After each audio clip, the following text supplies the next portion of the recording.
Bismillahirrahmanirrahim. Assalamualaikum warahmatullahi wabarakatuh. Sampurasun, haturan wilujeng sumping, wilujeng patepang deui di channel di Kopian. Diskusi konsep pikiran. Mudah-mudahan urang sadayana tetap aya dina panang tayungan Allah Subhanahu wa taala. Amin ya robbal alamin. Simkuring saja nohonan janji simkuring neraskeun hancagarapan dina perkawis naon bedana pangabutuh jeung kahayang. Anu nambahan sumbing di channel ieu oge teu acan jelas perkawis pangabutuh tiasa ditonton dina video sateu acana, linkna aya dina deskripsi.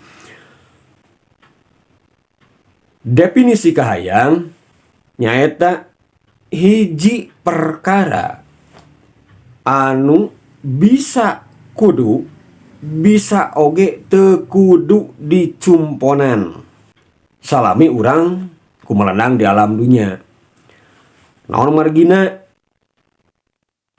sok sanajan eta perkara teh teu kacumponan kurang eta moal nimulkeun hal-hal anu teu dipikaharep oge moal ngabalukarkeun masalah-masalah anu matak ngabahayakeun kana kalumangsungan kahirupan urang di alam dunya. Nah tiasa kitu sabab bedana pangabutuh jeung kahayang teh ari pangabutuh mah pikeun nyumponanana estuning sacara fitrah, sacara naluri, sacara insting urang otomatis spontan kudu eta dicumponan. Nah contohna kieu.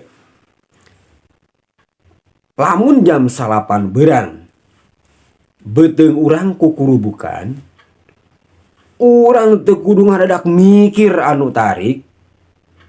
Urang teu kudu tatanya ka tatangga naon sababna beuteung kuring bet kukurubukan unggal jam 8. Urang teu kudu neangan informasi ka sasaha, teu kudu ngayakeun heula rapat. Atawa lamun zaman ayeuna mah urang teu kudu ngagoogling, teu kudu nga-internet nanyakeun ka Google, "Hey Google, naon sababna ieu unggal jam 8 beurang beuteung kuring sok kukurubukan?" Teu kudu kitu. Sacara naluri, sacara fitrah urang geus sadar oh nu kitu teh lapar, berarti urang teh kudu buru-buru dahar. Nah eta pangabutuh. Sedengkeun ari kahayang mah, kahayang timbulna teh aya pangaruh-pangaruh ti pihak-pihak luar. Sabagian gede, maksudna sabagian gede aya pangaruh-pangaruh ti pihak luar. Sok sanajan aya oge dorongan tina hasrat, tina nafsu, tina emosi, nah aya ti dinya, tapi gegedena pangaruhna teh ti luar. Sedengkeun pangaruh anu utama timbulna kahayang nyaeta tina pangdenge jeung tina paningali. Contona lamun nu kamari anu opat teh heula, anu opat geus kacumponan pangabutuh nyaeta sakopeun, sarapeun, sagekeun, sajungeun. Contohna dina pake lah, dina pake.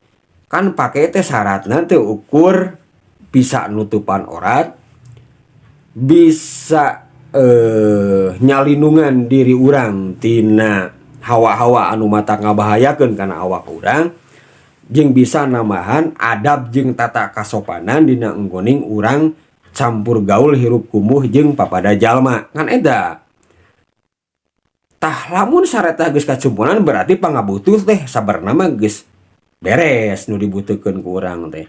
Tapi begitu ningali oh batur mah baju teh kieu geuning warnana, kieu rupana, modelna kieu. Nah, terus ngadenge, oh da ieu mah pantas we hargana mahal. Nah, jorojoy we. Jorojoy eta teh urang hayang nurutan batur. Biasana nu kahiji Timbulna kahayang teh urang hayang nurutan batur kabita, hayang nu aya di batur. Anu kaduana biasana nu jadi kahayang teh lamun urang geus hayang leuwih ti batur, tina dahar, tina pake, tina masalah waragad keur init-initan, terus tina imah. Kan mimitina mah anu nimbulkeun kahayang teh urang ningali oh batur mah beda jeung urang. Terus ngadenge deui batur mah bisa kitu bisa leuwih ti urang. Akhirna urang kahudang rasa ye. Kahudang rasa hayang jiga batur. Geus teh jiga batur. Oh manya urang masih keneh sarua jeung batur. Timbul di hasrat urang hayang leuwih ti batur. Komode di zaman ayeuna. Di zaman ayeuna pangdenge jeung paningali geus teu kudu ningali tatangga, geus teu kudu ngadenge tatangga. Geus dicecekel anu mangaruhan kana kahayang urang teh. Ti kolot nepi ka budak ayeuna informasi geus kacepeng. Geus kacekel ku dampaleungeun. Naon wae bisa katingali ku urang dina HP. Naon wae bisa kadenge ku urang dina HP. Nah, biasana timbulna kahayang teh tilu naon anu katingali, tilu naon anu kadenge. Nah, eta kahayang. Terus naon atuh ai kitu mah berarti sarua jeung nyarek yen urang teh ulah boga kahayang. Berarti nitah urang teh hirup teh kudu kawas zaman baheula, nu penting mah bisa dahar, bisa make, boga imah, bisa init-initan. Nu penting mah kitu berarti nyarek ulah boga kahayang, nyarek ulah gaul, ulah ngigelan zaman.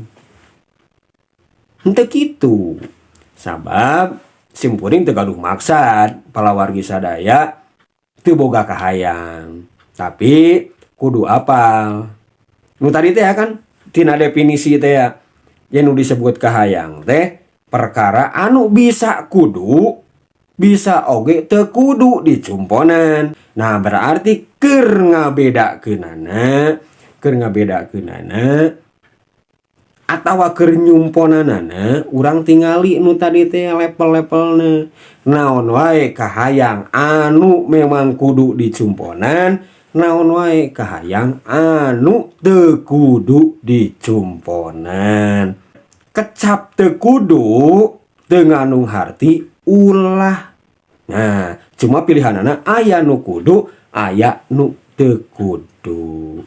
Insyaallah kanggo ngabahas perkawis naon wae kahayang anu kudu dicumponan jeung naon wae kahayang anu teu kudu dicumponan urang lajengkeun dina video salajengna. Samantawi sakitu heula, mudah-mudahan aya hikmah sareng mangpaatna. Hapunten tina sagala rupi kalepatanana, nu data wakub tina kakiranganana. Oge hatur nuhun pisan kana sagala rupi paratosanana. Wassalamualaikum warahmatullahi wabarakatuh.